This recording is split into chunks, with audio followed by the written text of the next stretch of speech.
Welcome to Rapid Fire C4, which is the patient voice on That Matters. What matters?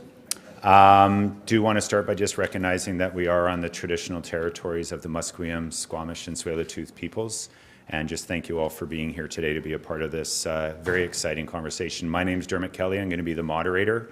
I'm going to be the one that's keeping everyone on track with time to the best of my abilities. I just came from a presentation which I gave myself I went overtime, so we'll see how well I do. So with that, just to let everyone know that 10-minute presentation, about 8 minutes for questions, and then a 2-minute transition. So with that, I would like to welcome our first speakers. Thank you very much, Dermot. So my name is Sue Moccia, and this is... My name is Leandro Nosal. I'm Sue's husband. And I'm Meggie Ross. And so Leandro and I are patient voices, and Meggie is a public health nurse with Interior Health. So thank you very much for listening this afternoon. We're going to tell, I'm going to make sure I know we're going to tell a little bit of a story. First, from a family's experience, so my husband and I, and then a facility's response. Back to the question around prenatal ultrasounds, and the question that we are posing are, why aren't we listening? So this is a picture of my family, which is now about 3 years old. In the picture is my daughter, who is now 3, so she's my marker of time, and my son, who is now 6 years old. And I show you this picture because I feel like I haven't changed it since the first time I showed it, but also I feel like it represents a time in my life when I first became a patient voice, where I was able to actually realize that there was people who were willing to listen, and that there was a place to have my voice heard. In September of 2014, I happily moved to the Okanagan and was pregnant, and things were looking great, living in a new place, and I was going for a medical appointment, and I was about 14 weeks pregnant, and the physician couldn't find a heartbeat for our baby. So I was in the maternity unit, which is in Penticton Regional Hospital, so I was told to go downstairs to the diagnostic imaging room for an ultrasound and just check the viability of our baby. And I just assumed that my husband would be coming with me because that had been our experience elsewhere. I had had a baby in Ontario and had been pregnant in Europe, and it was never a question whether or not my husband was going to be with me. And even in the case in Europe, when I had an ultrasound while I was pregnant there that wasn't successful, we actually had my son, who was 2 years old, or not even, at the time in the room with us, and no one ever asked a question. So once I was here in British Columbia, where I thought things were progressive and cool here, and then all of a sudden I realized that my husband couldn't be with me, I thought, oh, this, there's something wrong. But at the time I was feeling, really humiliated and vulnerable, and kind of tears going down my cheeks, wondering what was going to happen with my baby. I just didn't find the words to be able to speak up. So fast forward 2 years, I'm pregnant again, life is good. And I undergo the exact same experience, where my husband wasn't allowed in the room with me while I was going for my ultrasound. And this time I had the courage to actually speak up. I felt like there was something wrong with this picture, and that I knew that it could be different. I had had experiences where it different, and I felt like this is an opportunity to right a wrong. So, as I said in the picture, this has been an experience that's been going on for 3 years. And through this, I've learned a lot. I learned that there is a place called quality improvement, and there's forums like this where there's 1,100 people that care about QI, that people are talking in that patient-centered or patient and family-centered care is actually a thing, because at the time I didn't know. And it's been a really amazing journey. However, I've also been able to recognize that there's still places in the system that are still very stuck. So going back to the prenatal experience, I'm assuming that there's many mothers in this room, and you can read the list of the prenatal experience, and these are all the places where you're allowed to have a partner in the room with you, and there's no questions asked. Even into the operating room, into the PAR, fathers or companions can stay with you overnight in the hospital. There's never a question. But at the very beginning of your pregnancy is where the major hiccup is. When you're going for your ultrasound, that's when there's a clear separation from what is your supports, especially we talk about it takes a village to raise a family, and I think that starts from the very beginning. So just to make it a little more clear what we're asking here, what we're sharing with you. So as a father, as many here may know, there's not much we can really do. Just say, just honey, and just provide support as well as we can. So definitely having the opportunity to be next to Sue or to a mom during the ultrasound is a very important step. Maybe for people who do ultrasounds every day, it's just a job. I'm sure they're responsible, but doesn't have a huge meaning. But for me, having the opportunity to see my baby for the first time is super amazing, and it was something very important. On top of that, unfortunately, there are many cases where the pregnancies don't end up well. So maybe that ultrasound is the only time that you will have to see that baby. So having that removed causes a lot of pain, and definitely doesn't help the parents, the fathers, all the moms in same-sex couples to be engaged from the very beginning. So what we're asking, we are not asking that. We want to make clear that we don't want that. But definitely we want to fix a few things, and we believe that there is some room for improvement. So this is our wish list, like Leandro was starting to allude to, is what's on the table right now is the idea of having compassionate or relational care. If you go for an ultrasound pretty much anywhere in the province, you get a little picture at the end, and that's very nice. Thank you, it's very much appreciated. But what's been off the table throughout the last 3 years, where we have a steering committee and we've been having these conversations with the health authority, with TAG groups, with technical advisory groups, what is off the table is participation of families during an ultrasound. And really what my biggest ask for is honoring the mother and what matters to us. In some cases, maybe we don't want anyone in the room with us, and that's fine, but someone needs to ask us. In other cases, we do maybe want someone in, and maybe it's not the dad, maybe it's a doula, maybe it's a best friend, maybe it's a mom, maybe it's, I don't know, it doesn't really matter who it is. It really should be about giving the mother a choice of what she wants and what's best for her.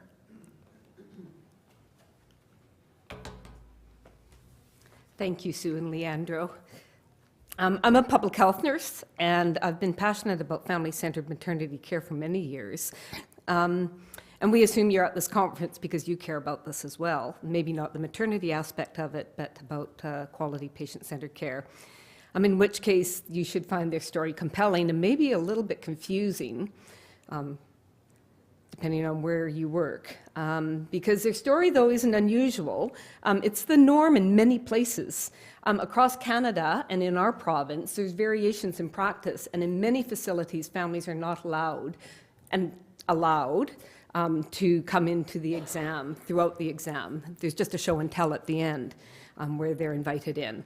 But there are some positive deviants where there's, and many of them, where they have found that they're able to incorporate family-centered care into their practice. There's almost no published research, so that's a bit of a problem. And we feel that our patient experience surveys probably aren't asking the right questions. But you know what? Patients aren't talking to us, but they're talking to each other. If you go on social media, which can sometimes be a bit of a scary thing, but it can be very informing, you hear lots of stories from mothers talking about their disappointments when they, and fathers, although the mothers are usually speaking for them, about their disappointments with prenatal ultrasound. So we know that healthcare is moving from a facility and provider focus to a patient and family focus, and that there's lots of resources, like with the Quality Council and other organizations, to support a change in practice. And we know that there's been great change in many areas. One of the examples I always find interesting is the one where families are now being invited to stay during major resuscitation procedures if the right supports are in place. That seems like a pretty significant procedure. So you can understand why Sue and Leandro and those of us who are supporting them are a bit perplexed about the situation that we're in. Why aren't we listening? Because if we ask what matters to you, and we should be, then we have to be prepared to respond appropriately. So we've persevered through several years, tested our patience, to be sure, with a quality improvement project, and we have made some progress. Families are now invited to stay together for the early 8-week dating scan, which is a short, simple, brief procedure, but not for any others. And we knew to expect resistance, we knew to embrace the resistance, and we did get it. There were a number of things that we were able to address in the committee, things to strengthen some of the processes, enhance staff safety, because that was a concern, develop some better patient information tools. But other concerns were going to require a culture change. And the department we were working with just didn't have the capacity at this time to deal with the effort that would go into a culture change. And this culture change problem was reflected in some of the beliefs that were shared with us. Things like, we already are family-centered. It's not entertainment. The fetus is our patient, not the family. And a critical unresolved concern is the belief that having family present distracts the sonographer from completing a technical exam that, so that they might miss things. So we've decided that our horse is dead and we need to get off. We are now in conversations with the health authority because we've realized that we're trying to build a house without the foundation. And that foundation, we believe, is a high-level family presence policy. Our health authority is one of the organizations that have joined together with this Better Together initiative, which is a national initiative to support facilities to develop strong family presence policies. And our senior leadership is on board with this, but we just haven't implemented the policy yet. And we know that that policy will take an awful lot of work in terms of implementation. It's not just something that we put on paper. We have to get commitment, not just compliance. So that work is occurring. And we're also decided to expand our network, that we couldn't ask a reluctant small local hospital to make a change when there was an awful lot of other facilities that shared this sort of restrictive policy. So we're joining forces with other health authorities, BCIT, which is one of the education institutions, Perinatal Services BC, to see if we can get a broader approach to change. So this is our ask for you.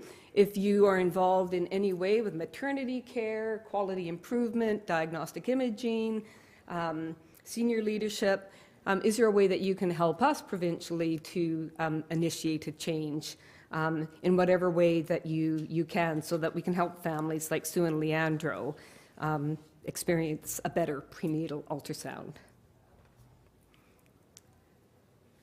So, thank you for listening.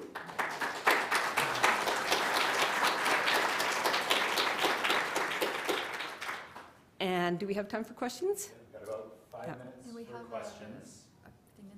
Oh, I should mention too, there is a handout at the back when you leave if you'd like to have our presentation and contact information. Yeah. So we've got about 5 minutes for questions, and just because we are streaming live, if you have a question, please wait for the microphone to come to you before you start talking. Any questions? Yes. Thank you for your talk.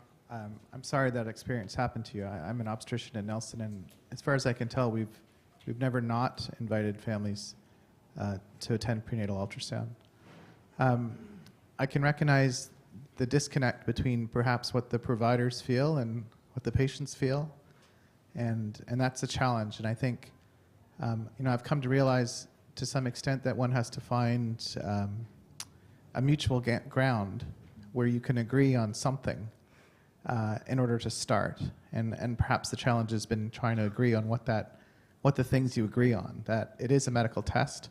It is meant to provide medical information to the family primarily, and obviously the providers as well, because they've ordered the test. But I'm just wondering if you've been able to establish, well, I guess you have in terms of the first ultrasound, in terms of the prenatal ultrasound, what you can agree on between patients and the providers.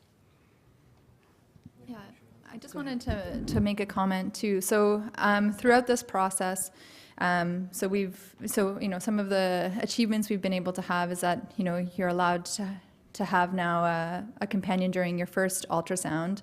And you don't know how many times people in town, because I live in a small town, kind of know who I am, and they thank me. They're like, I had my ultrasound, and my whoever could come in with me this time.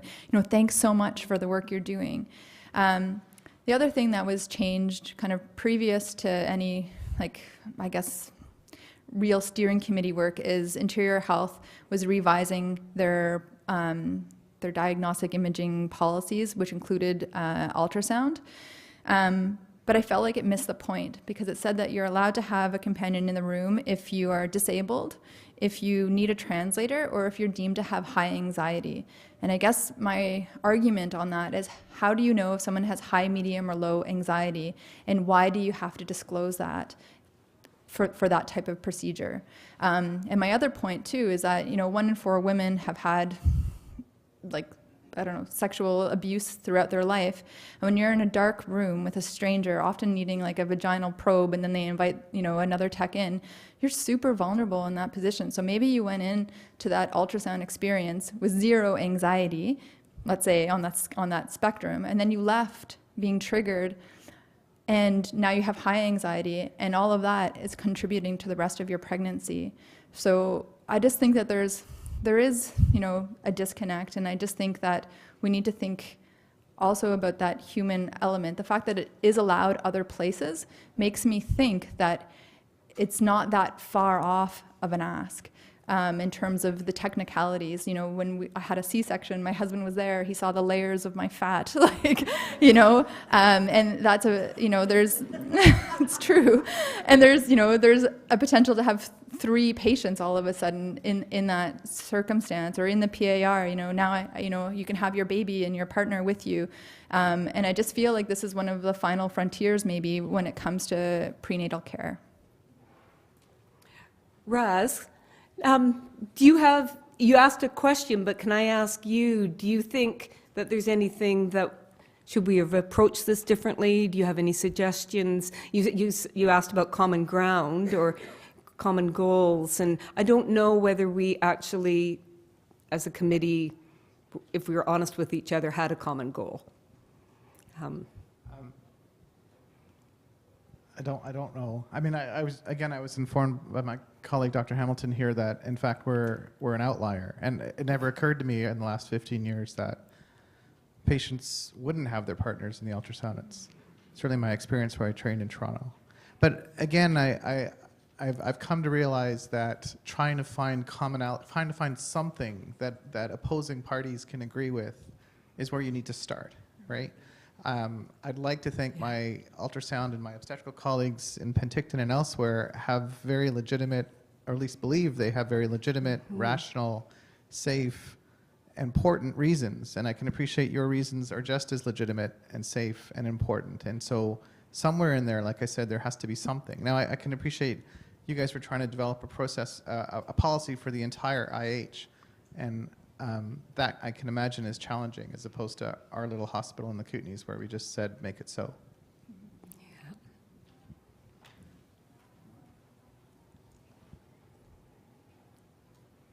Thank you. I just want to thank you guys for doing this work. I am a mom who went through the exact same thing and had all the language and had all the, I actually work for Interior Health as well, and I had the ability to advocate, and I in the moment did my best to fight that fight and then couldn't continue. I mean, motherhood, and it's exhausting in itself. So I lost steam because I won one battle and I lost the war, it felt like. And so I think for you guys, I mean, you've moved on, you have kids, your life is busy, and you're still keeping this fight up. And it's such a huge thing for parents. I think that if you haven't been in that situation, it may be difficult to understand. But when I, exact same thing, found out I was losing a pregnancy by myself while my husband's in the waiting room, that's traumatic. And to say that the fetus is the patient is maybe true to some small degree, but I am the one carrying the fetus whose stress hormones are affecting that fetus. And so the second time round and the third time round, when I'm worried that I'm going to lose that fetus and laying alone to do it, I'm impacting that baby at the same time. So just thank you for the work you're doing, and if there's ways that any of us can support, keep going and let us know. Thank you. Thank you for your story. And sorry, we're going to move on just because of timing. So Thank you. Thank you, everyone. Thank you.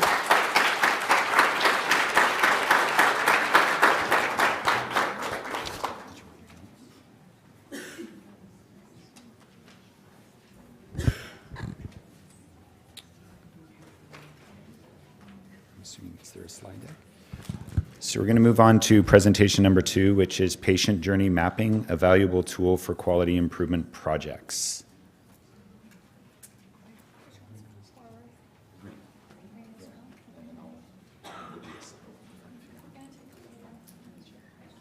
Sorry? Sure, I'll stop you right at 10 minutes. Shorter time, so longer presentation, shorter time for questions. Okay, we're going to cuddle here at the podium. I'm Andrea Goodine. I'm from Fort St. John. I'm a physician quality improvement coach. And I'm Edwina Nearhood. I'm a patient partner involved with Specialist Service Committee, SSC Committee, Physician Quality Improvement in Fort St. John. And today we'd like to talk to you about the value in patient journey mapping for quality improvement projects. So I have been managing congenital heart disease for over 30 years, and in 2015 I had a reactive healthcare crisis where I came across the healthcare system for a period of 4 to 5 months. And just during that experience, I just showed about, many opportunities along the way, touch points along the way, opportunities where maybe patients could collaborate with healthcare providers to make it better and safer quality of care. Okay. So the patient journey mapping process, in our room, we booked an evening at the Fort St. John boardroom in the hospital. It was a 2-hour event. We had physicians, we had health information management, we had frontline leaders, we had accountants, many people throughout the healthcare continuum. We were fortunate enough, we had Eagle Vision doing some videography for us. We had a graphic artist. You'll notice on some of the chairs there's a rendering of Edwina's pathway. And we also had Stella, and she was capturing the patient journey map in a process map with the intent to take on some quality improvement projects at the end. So I also wanted to take the time, we learned some tips and tricks during this time, during the actual process. We wanted to make sure that our patients were ready. They had insight to their experience and were ready to tell their story. It would be very scary to stand up in a room like this and be all by yourself with a facilitator and tell the room about a time where things didn't go so well for you. So we want to make sure that we keep our patients safe. We want to make sure we keep the room safe. We all come to work with our best intentions, and it's very difficult to get feedback that your care didn't go the way you had intended, or you had no idea that it didn't go well for the patient. And we want to make sure that it's not practiced or rehearsed. You want it to be very genuine, because when you're doing a patient journey map, not only are we engaging our minds in the situation, but the feelings that we invoke are also a great catalyst to change and also culture change. I think that really speaks well. It's an important opportunity to make sure the patient is safe. Sometimes you're not ready to tell your story if you're still processing your story. So in one hand, it's a really wonderful opportunity to capture some sticky points or opportunities in real time, but you have to really make sure that the patient's able to do that. I felt like I was really strong and ready, but I was quite surprised as I came through a few parts of my story. I did become very vulnerable and very emotional. And I want to maybe speak to something that I heard Chad Dickey say in his speaking yesterday is we show up here vulnerable. And it's a big deal, and we are very, very motivated and involved in what we do. And to be able to have that reflected back by the healthcare people in the room was really, really valuable. We had PHSA representatives from cardiac care that came because that's part of my care team. They ended up looking after my care at the end of my journey. So we really thought it was important to involve everybody that touched me along the way. We even had people invited that looked after the snow removal because I'd slipped and fell when I was doing aftercare, coming back and forth for injections for my safety. Right. Yeah. So we noticed emerging themes. So this is my model. As I was unhealthy, I really noted how much grief I was experiencing. So I had a lot of denial. I am not sick. I am the person that refuses to be sick. But in that, there still was quite a bit of fear. So I really distrusted what was going on. People weren't listening to me, and I was telling them what kind of care I needed. I was telling them that they needed to call my cardiologist care team, and that messaging wasn't heard. So when I'm unhealthy, I felt like my messaging wasn't heard, but maybe I wasn't giving it very clearly. Maybe I wasn't communicating well. So my care became really, really disconnected.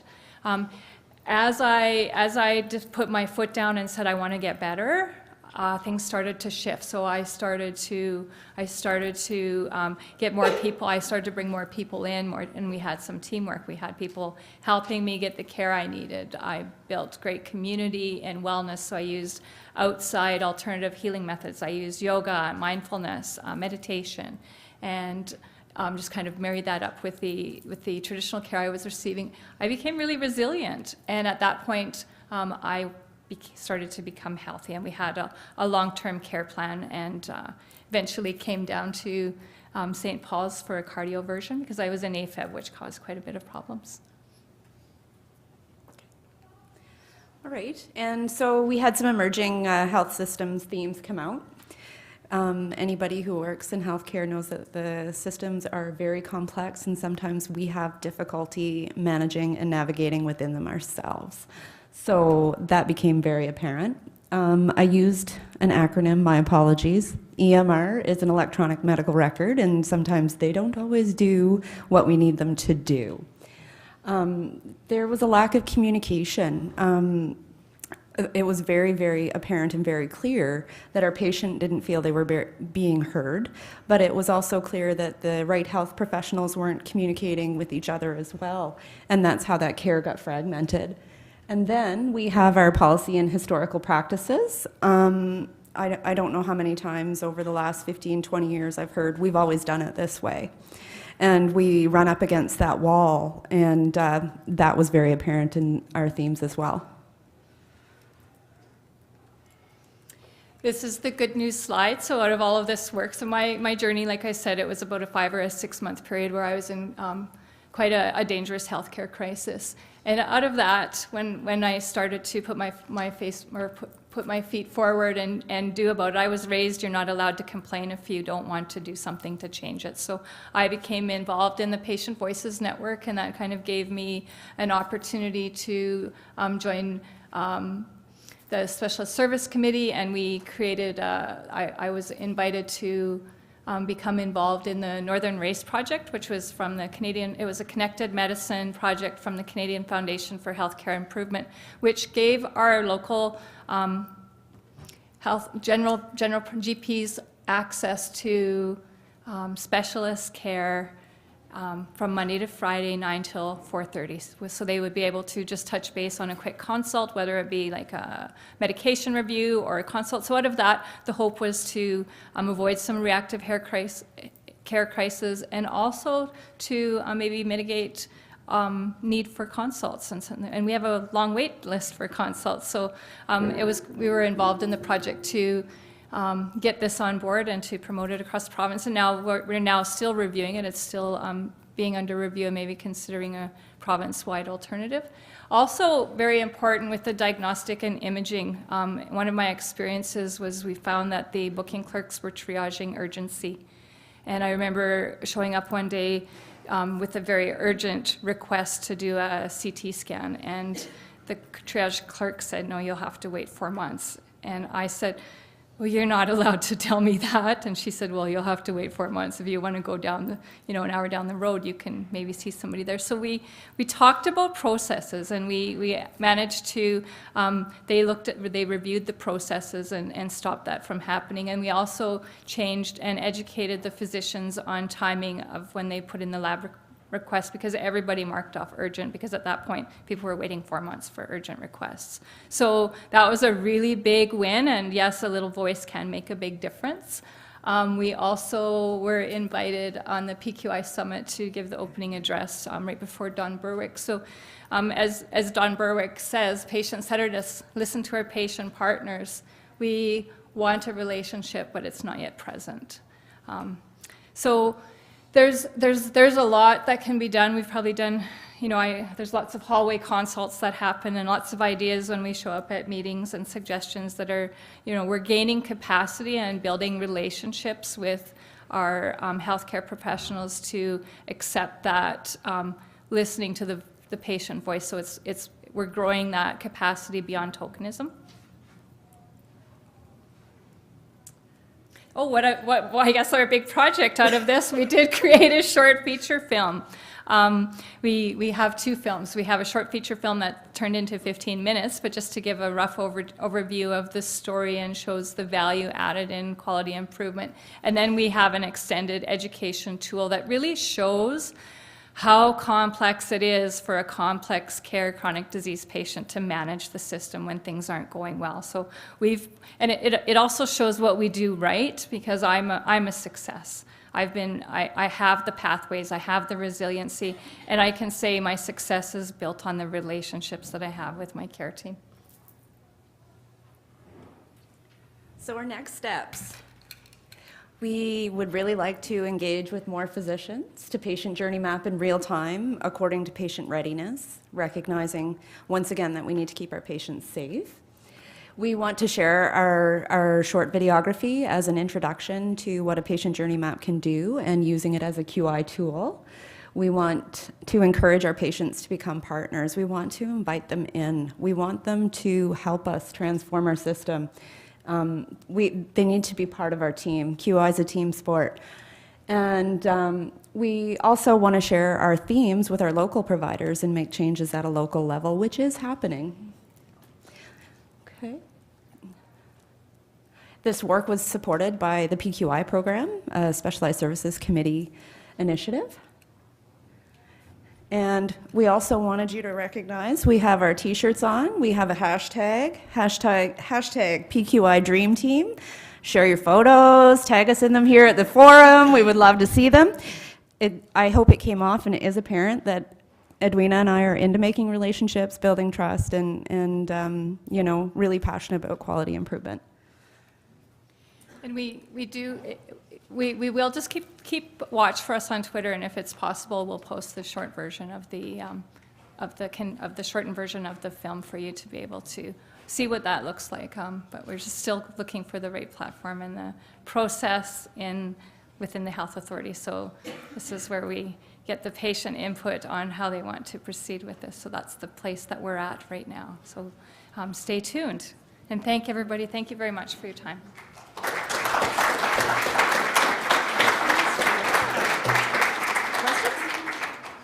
Any questions? For questions?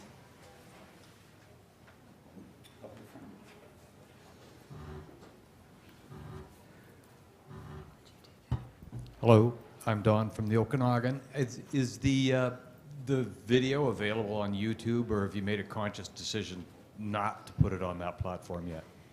We're still figuring out the process with the health authority to find out what that will look like. So as a patient, I would hope that I would be able to have some say in beyond because we do it that way. So I have some ideas on how that'll proceed, but it's a conversation, and we have a really great working relationship with the SSC committee, and we've really done great at building bridges, and they're very, very supportive of me. So I think we'll come across quite a few challenges and how that will move forward, but like I say, stay tuned. Yeah, thanks.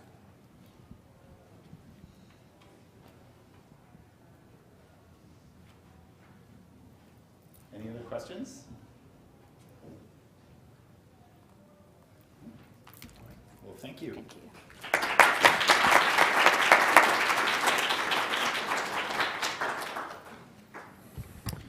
So we'll move on to our last presentation. So patient partner compensation in research and quality improvement. So tips from the patient perspective. I'll hand that over and hopefully, there you go. Thank you.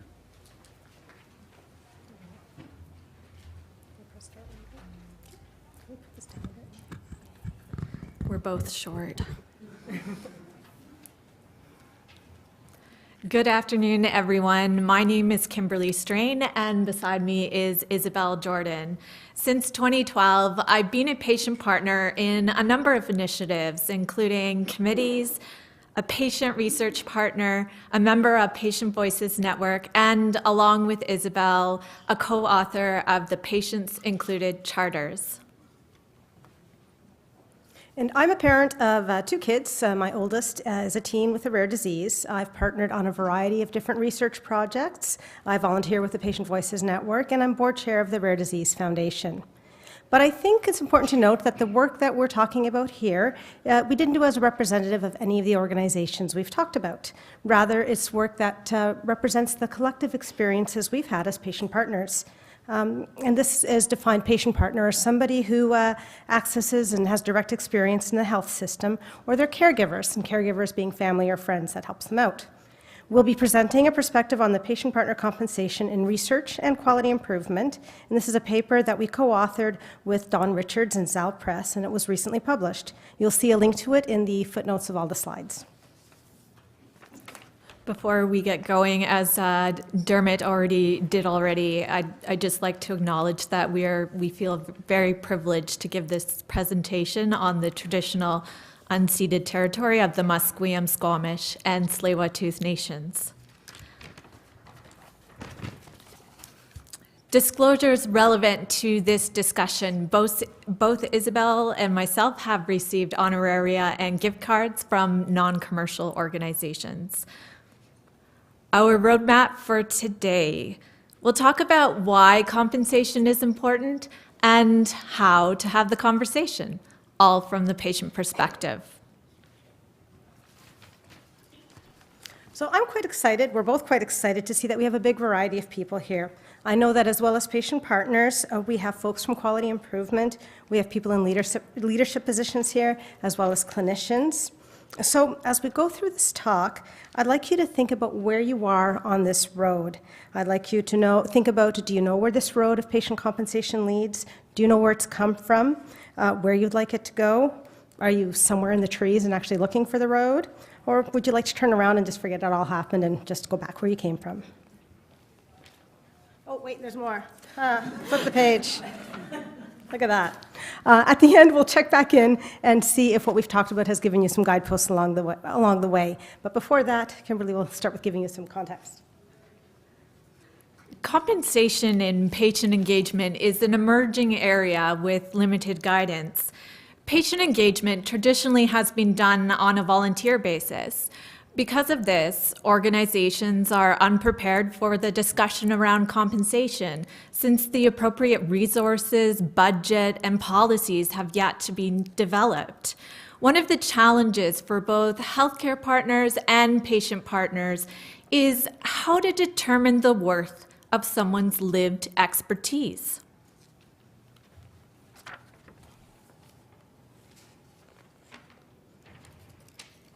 There are a couple of other issues at play here. There are power dynamics. Patient partners often feel that they have less or no power in a hierarchical relationship with the people that they're engaging with, and they don't have the ability to bring up the topic of compensation with the people they're working with.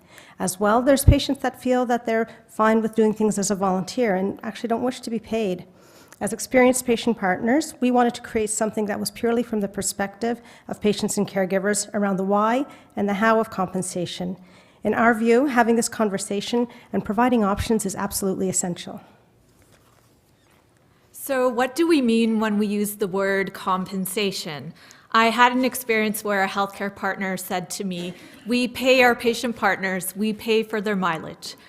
So this was referring more to expenses, but not compensation. When we're talking about compensation, we're referring to the monetary and non-monetary ways in which patient partners are recognized for their time and skills. So why is compensation important? We'll focus on 3 areas. The first being equity. So my life experience had a profound change when my son was born. I went from having a consulting career as a writer to not being able to work at all. Appointments, caregiving, therapies, all prevented me from being able to commit to any consistent job.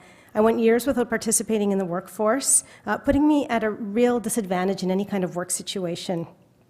In the disability community, people talk about the CRIP tax.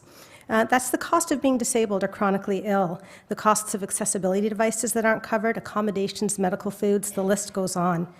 This is all to say that often patient partners have an increased burden of cost that other people don't.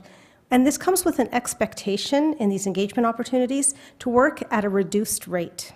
This creates a power imbalance around the table where everyone is being paid except for the patient. Patients bring a depth and breadth of life experience and expertise from a perspective that can only be accessed by including us. Compensating patients means that there won't be an additional cost to patients by being there, and that the work can actually be given the priority it's due. It means that the patient perspective is actually included. The second area for why compensation is important is barrier removal. Compensation allows a more diverse group of patient partners to participate, such as those who are working, going to school, or with limited income. Without compensation, only those who can afford the privilege of volunteering will be included. Our third area is respect for vulnerability. We are all important pieces of the healthcare improvement puzzle. When connected and combined, we are better able to co-create solutions together.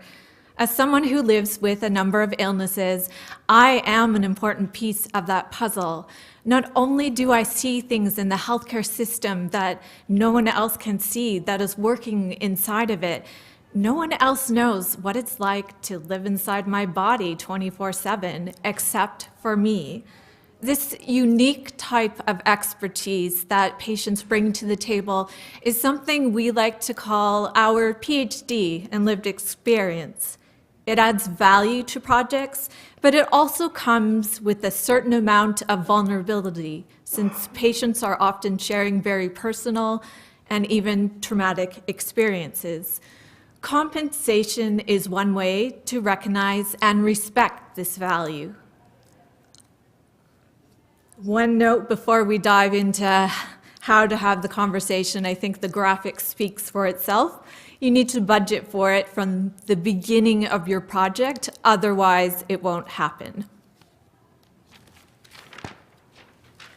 So assuming everybody here is on board to compensate patients, how can this be done in a respectful way? The key point here is to really just use some common sense, and we all know how common that is. Start early with respectful conversation. What does this mean? Ideally, the project lead engages with the patient partner in a one-on-one conversation at the beginning of the project in order to figure out the terms of reference. The conversation could result in different outcomes: a monetary payment, a non-monetary payment, no payment, other kinds of compensation, basically a form that's appropriate to the patient. And sometimes it could be that after this conversation, things don't work out. There might be a misalignment between what the patient is appropriate for the patient and what the project can do. But it's better to know this at the beginning than down the road. Another key area to consider is that around rates. This is continually evolving and has limited existing guidance. BC Guides, some examples of BC Guides include a resource from the BC Centre for Disease Control and a policy from the BC Support Unit that stands for Support for People and Patient-Oriented Research and Trials. Now, when discussing rates, it's important to find out from patient partners if they have their own rate expectations and whether an hourly rate or lump sum works best. Some examples from my own personal experiences include $140 for an all-day workshop and $50 for a 3-hour workshop. So I've definitely been compensated a variety of amounts and in different ways, from $200 for an all-day workshop to over $3,000 a year as a co-investigator in a larger multi-year project. The rates have really changed, I noticed, year over year, but I think that's less of a reflection on what I bring to a project and more of a reflection on the changing landscape of how patient compensation is working. Oh, wait, this is still me. Huh. Sorry, Kimberly. Monetary payments may impact patient partners, either with regards to their taxes or their disability payments. It's important to be aware of these implications from the beginning and to advise the patient partners that this is something they need to be aware of and help them, let them know they need to plan accordingly. Now, Kimberly and I are no tax experts, so specific answers around these questions are better left to the pros and not to us. God, me again. I just keep wanting to walk away. That is not like me. There's a lot of options for non-monetary compensation, and they require some flexibility on the part of larger institutions. But they're required if you're going to work with patient partners and diverse populations. And it's important to keep them patient-directed. For example, if doing gift cards, hey, not everybody goes to Starbucks. A word on conference participation, because a lot of people get confused on this one. If you're going to a conference that's presenting the results of the project you're working on, paying for a patient's participation is an expense. However, a patient might want to go to a different conference that has nothing to do with the work that you're doing, and that could be arranged to be part of their payment, their compensation. And again, what's directed by the patient partner is key. Now I walk away. I want to leave you with this quotation relating to patient engagement, as I think it could be applied to the conversation around compensation. So if you're wondering how to engage patients, sit them down and ask them how they want to be engaged. Don't assume, just ask.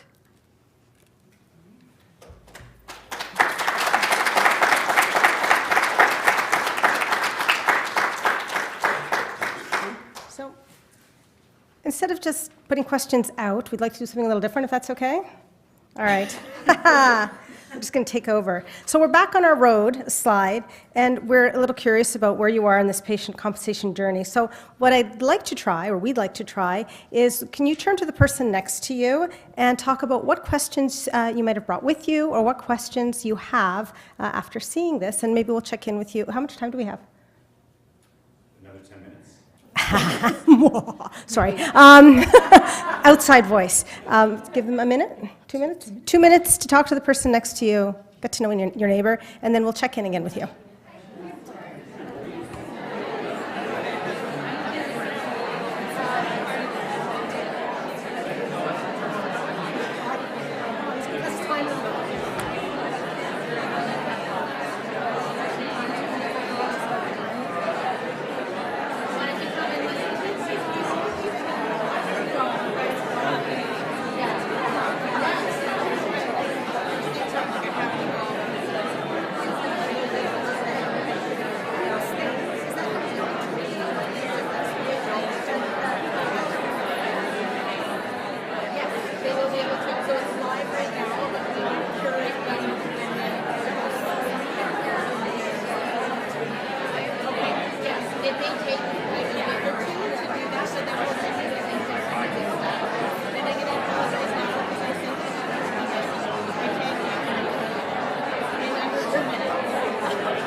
Hey, everyone, you've got about 30 seconds. 30 seconds.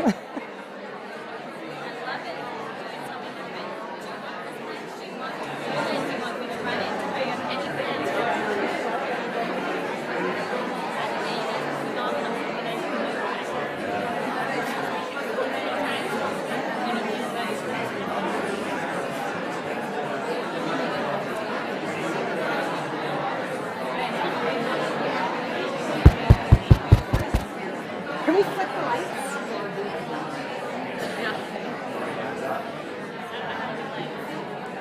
And time is up. That was good.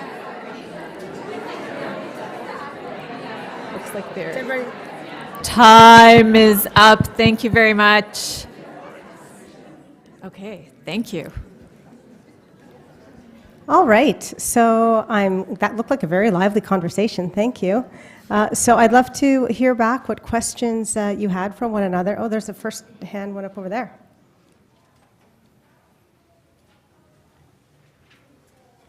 Hi, thank you so much for this. My name's Kim Daly. I came from Ottawa. I'm with the federal government, sorry. So sorry. We've been working on this for about 2 years. I will tell you, there is no question that they should be paid in our environment. When I brought this up to my minister, assistant deputy minister, she was like, well, of course, but that's not how it's done out there, right? The hospitals were like, oh my God, what are you guys gonna do? Here's the question I have, and I confused my little group here, so I'm gonna try not to confuse you. So it's communities. We're trying to get a patient partner or representation who comes and sits through our system analysis. If I get like 50 trained and I'm the one paying, I might start picking, well, this guy always agrees with us. So it's biasing me a bit.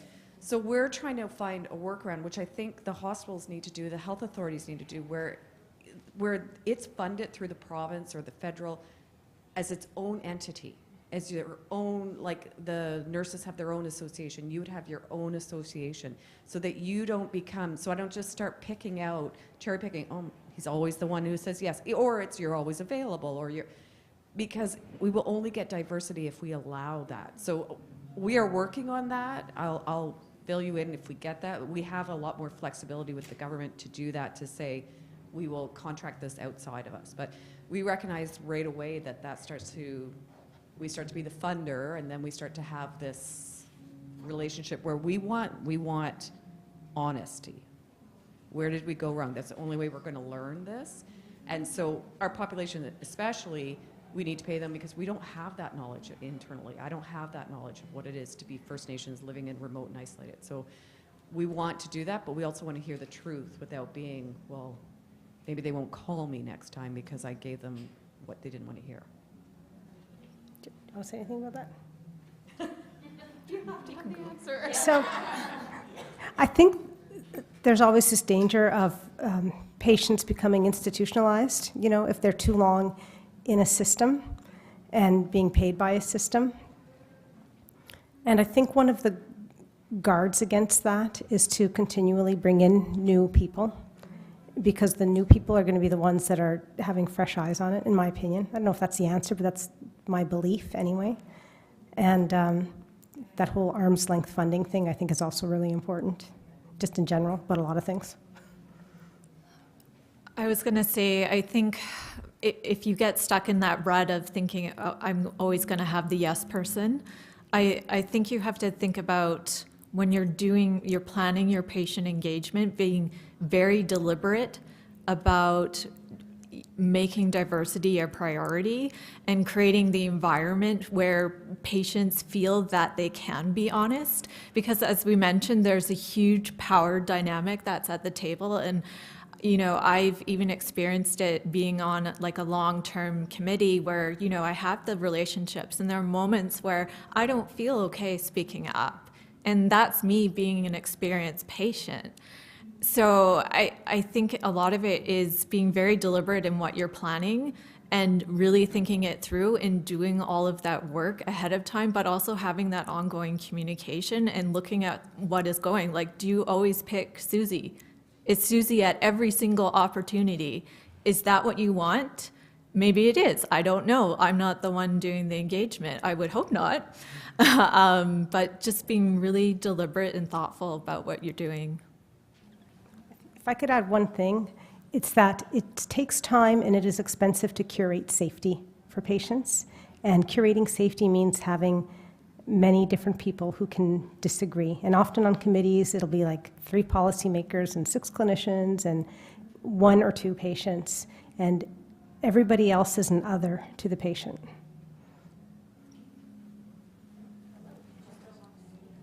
I do still want to speak. And I don't necessarily have a question, but I wanted to add in another perspective. I'm a business owner, and I'm a patient partner. And so not only am I taking time out of my day to go to meetings and to be involved, but I'm paying staff to cover my store for me. Mm-hmm. So I am out that expense. And in addition to the fact that I sell better than my staff does when I'm in my store, so sales plummet, sometimes productivity plummets, and I'm paying their salary. And I'm not getting anything out of it, except for, of course, the warm, fuzzy feeling of being involved. Mm-hmm. That doesn't pay the bills. Yeah. So I don't know if there's many of us or like me out there who have to actually pay other people so we can be here. But that doesn't seem fair either. Mm-hmm. Here.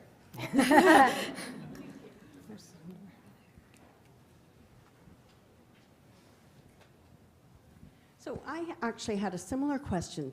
If I have a high school student who's never had a job and you, because you've both, say, been depressed, and I want your input as patients on treatment, do I pay you both the same or not? I think it's like we said, it's the conversation around compensation.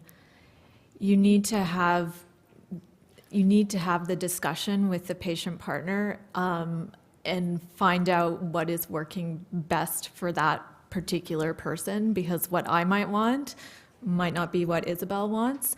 And, you know, I really do believe in equity, but I think you have to see, you know, what everybody is bringing experience to that table, whether it's the youth that has the depression or if it's somebody that's 60 years old that has depression. They're both bringing different life experiences. And I think it's really important that both of those are honored. I would just really echo that the value of the expertise, if you need it for that area, is the same, you know, because it's going to bring the insight that you need. The insight doesn't come from their job or their age. It comes from the lived experience that you need in that area. That's the value. And the vulnerability is also,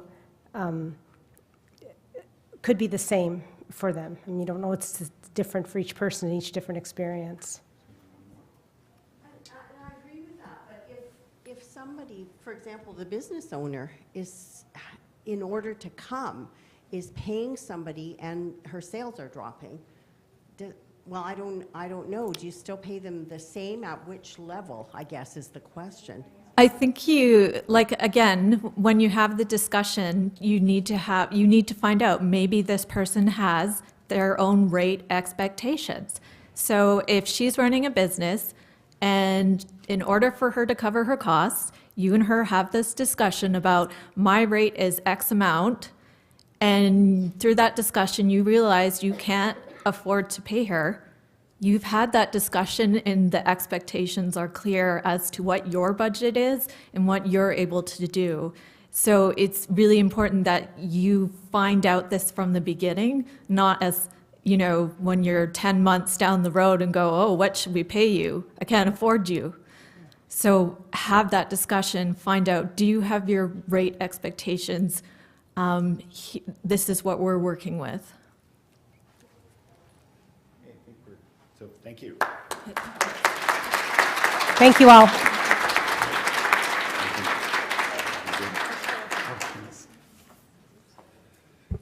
So thanks for being here, Kim, because I heard the federal government was going to pay for everything, so that's fantastic. Yeah. So I just, I really want to thank all of you for sharing your stories, but I think more importantly for your voices. So thank you so much for being here and being partners with us on our journeys.